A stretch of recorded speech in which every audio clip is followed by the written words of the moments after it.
अस्सलाम वालेकुम फ्रेंड्स, तो कैसे हैं आप सब। आज हम बनाएंगे इमली और खुबानी की चटनी। इसे हमने हाफ़ कप इमली और हाफ़ कप खुबानी से बनाया है और पूरे महीने की हमारी जो है वो चटनी बन के रेडी हो चुकी है। आप लोग इसको समोसे, पकोड़े और चाट वगैरह पे इस्तेमाल कर सकते हैं, बहुत ही अच्छी लगती है। तो चलिए बनाना स्टार्ट करते हैं।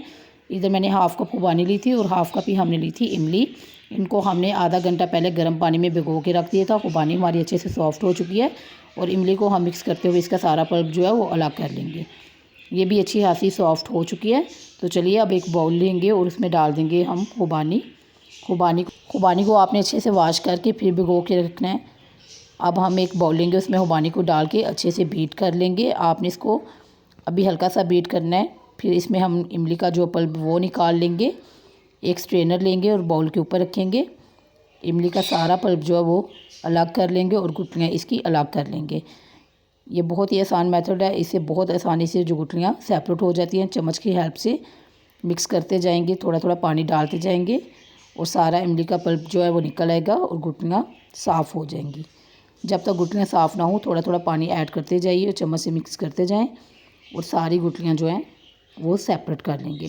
तो ये देखिए, इधर हमने अच्छे से इसको मिक्स करते हुए हमने सारा जो है इमली का पल्प निकाल लिया है और गुठलियाँ हमने सेपरेट कर ली हैं। इधर गुठलियाँ हमारी जो हैं वो बिल्कुल साफ़ हो चुकी हैं।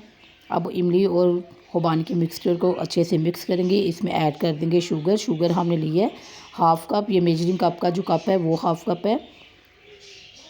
इसे अच्छे से मिक्स करेंगे। अब इसे फिर से बीट कर लेंगे। बीट करके आपने इसका अच्छा सा पेस्ट बना लेना है कि इसमें कोई भी लम्स वगैरह ना बचे। इसको मैंने 2 से 3 मिनट बीट किया था तो ये अच्छे से पेस्ट बन गया था। हम इसे एक फिर से ट्रेन करेंगे ताकि जो भी इसमें लम्स वगैरह हों वो निकल आएँ। एक बाउल लेंगे, उस पे सारा ये बैटर जो है वो डाल देंगे और एक चम्मच की हेल्प से इसको अच्छे से छान लेंगे कि जो भी खुबानी की गुठलियाँ वगैरह बची हैं वो इसमें निकल आएँ, ताकि इमली हमारी जो है वो परफेक्ट से रेडी हो। तो इसको मैंने अच्छे से छान ली है। आप लोग चीनी की जगह गुड़ का भी यूज़ कर सकते हैं, गुड़ से भी इसका टेस्ट जो है बहुत ही अच्छा आता है।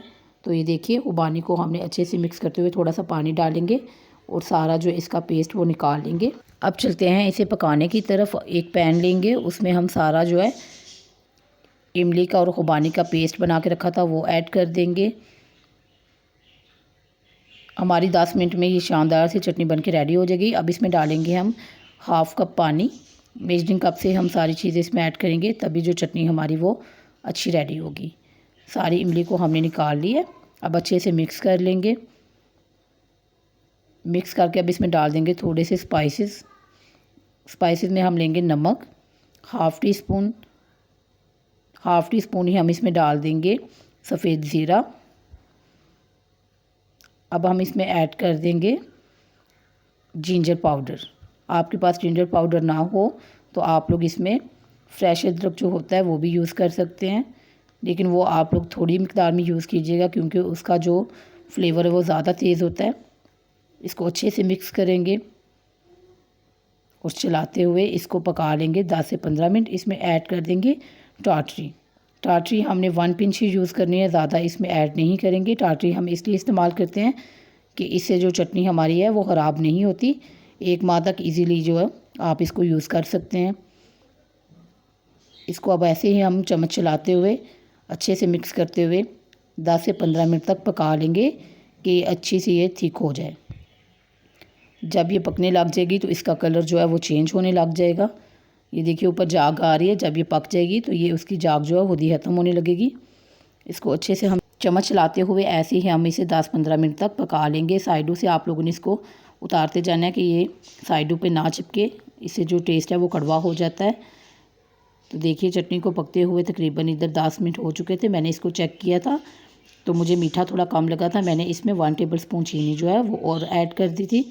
इसे फिर से मिक्स करते हुए हम 5 मिनट और पका लेंगे कि चीनी हमारी अच्छे से पक जाए। अगर चीनी हमारी पकेगी नहीं तो ये चटनी पानी छोड़ जाएगी और ख़राब हो जाएगी। तो इधर देखिए चटनी हमारी रेडी हो चुकी है। इसे मैंने 15 से 18 मिनट तक पका ली है, ठंडा होने के लिए छोड़ दिया था। देखिए कितना अच्छा कलर आया है और इसकी थिकनेस आप लोग चेक कर सकते हैं। बहुत ही परफेक्ट चटनी हमारी रेडी हुई है। आप लोग इसको ज़रूर बनाइएगा। बहुत ही कम चीज़ों से हमने पूरे महीने की चटनी जो है वो बना के रेडी कर लिया। आप लोग इसको समोसे, पकोड़े, चना चाट, दही बड़े वगैरह में आप लोग इसको यूज़ कर सकते हैं। ऐसी चटनियाँ रमज़ान मुबारक में बहुत ही अच्छी लगती हैं। अब हम इसे एक बाउल में निकाल लेंगे और इसको हम टोटली ठंडा कर लेंगे। इसको गर्म हम बिल्कुल भी फ्रिज में नहीं रखेंगे। ठंडा करके किसी भी साफ़ जार में इसको आप डाल के फिर स्टोर कर सकते हैं। तब आपकी चटनी जो है 1 माह तक ख़राब नहीं होगी। अगर आपका जार वगैरह गीला होगा तो चटनी आपकी फ्रिज में भी ख़राब हो जाएगी। आपने इस बात का ख्याल रखना है, जार वगैरह आपका जो बिल्कुल साफ़ होना चाहिए और ड्राई होना चाहिए। अगर थोड़ा सा भी गीला हुआ तो आपकी चटनी ख़राब हो जाएगी, उसका टेस्ट भी ख़राब हो जाएगा। तो इधर मैंने इसको जार में फिल कर लिया है। अब इसको हम बंद करके फ्रिज में 1 माह तक रख के स्टोर कर सकते हैं। वीडियो अच्छी लगे तो वीडियो को लाइक कीजिएगा, मेरे चैनल को सब्सक्राइब कीजिएगा। मिलते हैं नेक्स्ट वीडियो में, तब तक के लिए अल्लाह हाफिज़।